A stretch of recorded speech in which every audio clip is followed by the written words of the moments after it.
السلام علیکم، live digital news میں خوش آمدید۔ آپ نے اب تک ہمارے چینل کو سبسکرائب نہیں کیا ہے تو صحت کی خبروں سے باخبر رہنے کے لیے سبسکرائب اور بیل آئیکن کو پریس کر کے لائک بھی ضرور کر دیں۔ امریکہ نے غزہ قرارداد ویٹو کر کے عالمی اتفاق رائے کو نقصان پہنچایا۔ چین سعودی عرب کی جانب سے قرارداد ویٹو کرنے پر اظہار افسوس۔ اسرائیلی جارحیت کے 139 روز مکمل ہو گئے۔ امریکہ نے چوتھی بار قرارداد ویٹو کی۔ نگراں حکومت نے جانے سے پہلے جان بچانے والی 146 ادویہ کی قیمتوں میں اضافہ کر دیا۔ کینسر، اینٹی بایوٹک اور ویکسین کی قیمتوں میں اضافے کے ساتھ 116 دواؤں کی قیمتوں میں دواساز کمپنیاں خود اضافہ کریں گی، جبکہ اس حکومتی اقدام کے خلاف لاہور کے ایک شہری محمد اسلم نے ہائی کورٹ میں ادویہ کی قیمتوں میں اضافے کو چیلنج کر دیا ہے اور مقدمے میں وفاق سمیت دیگر کو فریق بناتے ہوئے فیصلے کو قانون کے منافی قرار دیا ہے۔ ذہنی صحت کا ٹیسٹ، دباؤ بڑھنے لگا۔ امریکی صدر بائیڈن طیارے پر سوار ہوتے ہوئے 2 دفعہ لڑکھڑا گئے۔ پاکستان پیڈیاٹرک ایسوسی ایشن (PPA) نے وفاقی وزارت صحت کی جانب سے وائٹامنز، ادویہ اور غذائی اجزاء تجویز کرنے پر پابندی کو مسترد کرتے ہوئے کہا ہے کہ دنیا بھر میں خون کی کمی کے شکار بچوں اور خواتین کی صحت کے لیے ادویہ تجویز کرنا ڈاکٹروں کا پیشہ ہے۔ پاکستان کی آبادی میں غذائیت کی کمی کی صورتحال تشویشناک ہے۔ کراچی میں اسٹریٹ کرائم سندھ سروسز ہسپتال کراچی کا کلرک غلام مصطفیٰ جاں بحق، ایک ملزم زخمی حالت میں گرفتار۔ پیرامیڈیکل تنظیموں کی رہنماؤں اخلاق احمد خان، جاوید اختر، حضرت کلام، آفاق الدین خان، صابر پٹھان، اکبر خان، سید منیر شاہ، صابر عباسی کا اظہار افسوس۔ ملزم کو عبرتناک سزا دینے اور مقتول کے اہل خانہ کو محکمہ صحت کی جانب سے خصوصی مالی امداد دینے کا مطالبہ۔ اب آپ سراج الدین امجدی کی خصوصی رپورٹ ملاحظہ فرمائیں۔ السلام علیکم ورحمۃ اللہ وبرکاتہ۔ میں ہوں سراج الدین امجدی۔ آج کی خصوصی رپورٹ کا آغاز سانحہ لیاقت آباد ہسپتال ڈاکٹر عاصم حسین کی وطن واپسی، ختم نبوت اور سندھ میں انتخابی دھاندلی کے خلاف کیا ہونے جا رہا پر مبنی ہے۔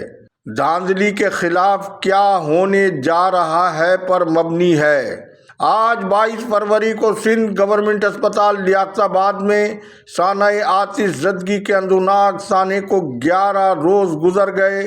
MQM پاکستان کی ہیلتھ کمیٹی پیرامیڈیکل کے انچارج آفاق الدین خان کی نگرانی میں مذکورہ حادثے میں جاں بحق ہونے والوں کے لیے خصوصی دعائے تقریب کا انعقاد ہوا، جس میں سابق وزیر صحت شبیر احمد قائم خانی، سابق خاتون رکن اسمبلی نکہت سلیم، نو منتخب رکن قومی اسمبلی احمد سلیم صدیقی کے علاوہ ہسپتال کی انتظامیہ کی جانب سے DMS ڈاکٹر ریاض کے علاوہ چاروں مرحومین کے اہل خانہ، بچوں کے علاوہ ہسپتال کے عملے نے بڑی تعداد میں شرکت کی۔ اس موقع پر بڑا رقت آمیز منظر دیکھا گیا جب MQM پاکستان کے رہنماؤں نے بچوں اور اہل خانہ کو گلے لگا کر ان سے اظہار یکجہتی کیا۔ سسکیوں اور ہچکیوں میں اپنی پارٹی کی جانب سے بھرپور تعاون کی یقین دہانی کے ساتھ بغیر کسی فوٹو سیشن کے متاثرہ خاندانوں کی بند لفافوں کے ساتھ خاموشی سے مالی امداد بھی کی گئی۔ معلوم ہوا حال شہیدان گزشتہ تیغ ستم آئینہ تصویر نما ہے۔ اس موقع پر تقریب سے شبیر احمد قائم خانی نے خطاب کرتے ہوئے متاثرہ خاندانوں کی سرکاری مالی مدد کا مطالبہ کرتے ہوئے کہا کہ آگ بجھانے کے آلات معیاری اور ان کی ایکسپائری دیکھ کر نصب کیے جائیں۔ شبیر احمد قائم خانی و دیگر مقررین نے اس موقع پر کیا کہا وہ براہ راست سنیں۔ ہیں جس میں اگر گھر میں ایک کمانے والا ہے اور 4-5 کھانے والے ہیں تو وہ تو بالکل بے یار و مددگار ہو گئے ہیں. تو ان کی مدد کی جائے, ان کے آنسو پوچھے جائیں, ان کے لیے کمپنسیشن کا جو بھی پیکیج ہے اس کو جلد از جلد بہت تیزی سے ان تک پہنچایا جائے. اور اگر ان کی فیملی کا کوئی ممبر ایسا ہے جو نوکری کر سکتا ہے, جس کو نوکری دی جا سکتی ہے, تو میری ایک اور درخواست یہ ہے کہ ان کی فیملی کے کسی ایک ممبر کو, ان کا بیٹا ہو, ان کا بھائی ہو, کسی. ہماری قومی روایت کے مطابق حادثہ پیش آتے ہی محکمہ صحت سندھ کی انتظامیہ غفلت کی نیند سے جاگ اٹھی. تمام ہسپتالوں میں آگ بجھانے کے آلات کی تنصیب کا عمل شروع ہو چکا. تمام ہسپتالوں کے علاوہ محکمہ صحت کراچی کی سطح پر فائر سیفٹی آلات کی خریداری کا عمل کرپٹ مافیا کے لیے جیسے لاٹری نکل آئی ہے, اور کرپشن کمیشن کا دھندا عروج پر بتایا جا رہا ہے. یہ نہیں پتہ چلا کہ اس کے لیے کوئی اسپیشل گرانٹ ہسپتالوں اور کراچی ڈائریکٹوریٹ کو جاری کی گئی ہے یا نہیں. انشاءاللہ باقی تفصیل کل جمعے کو. رپورٹ کے دوسرے حصے میں سابق وفاقی وزیر اور آصف علی زرداری کے سابق ذاتی دیرینہ دوست ڈاکٹر عاصم حسین وطن واپس پہنچ گئے ہیں. واضح رہے, انتخابی مہم کے دوران ناظم آباد میں ایم کیو ایم کے جاں بحق ہونے والے ایک کارکن کی ہلاکت کے بعد سیاسی حلقوں اور ذرائع کے مطابق فریق جماعت کی انڈر اسٹینڈنگ کے ساتھ وہ دبئی اچانک روانہ ہو گئے تھے. اب وہ آصف علی زرداری کی بطور صدر مملکت باقاعدہ نامزدگی کے بعد کراچی آئے ہیں.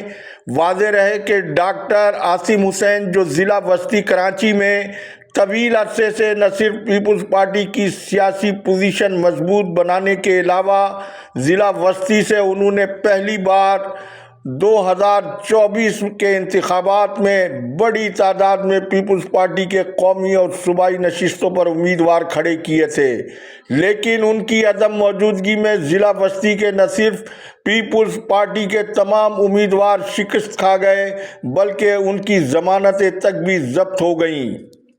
ناظرین کرام, ختم نبوت امت مسلمہ کا اجماعی معاملہ ہے. کٹ مروں جب تک نہ میں خواجہ یثرب کی حرمت پر, خدا شاہد ہے کامل میرا ایمان ہو نہیں سکتا. ما کان محمد ابا احد من رجالکم ولکن رسول اللہ و خاتم النبیین وکان اللہ بکل شیء علیما. خاتم الانبیاء محمد الرسول اللہ صلی اللہ علیہ وآلہ وسلم امت مسلمہ کی جان اور ایمان, امام الانبیاء اور ختم الرسل صلی اللہ علیہ وآلہ وسلم ہے. یہ معاملہ ہر مسلمان کے ایمان کا حصہ ہے اور آئین پاکستان کے مطابق قادیانی کافر, اور یہ وہ اقلیت نہیں جسے اسلام میں کسی قسم کی رعایت دی گئی ہو.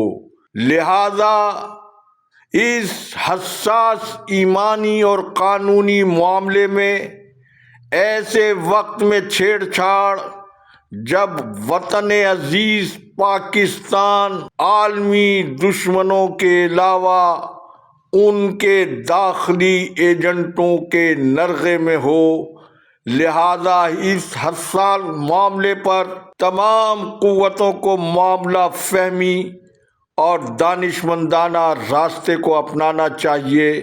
ملک اس وقت کسی بھی انتشار کا متحمل نہیں ہو سکتا, لہذا کسی قانونی تشریح کو انا کا مسئلہ بنائے بغیر ختم نبوت کے قانون میں چھیڑ چھاڑ کا سلسلہ فوراً ختم کیا جائے. اللہ حافظ. پاکستان زندہ باد. عوام و افواج پاکستان پائندہ باد.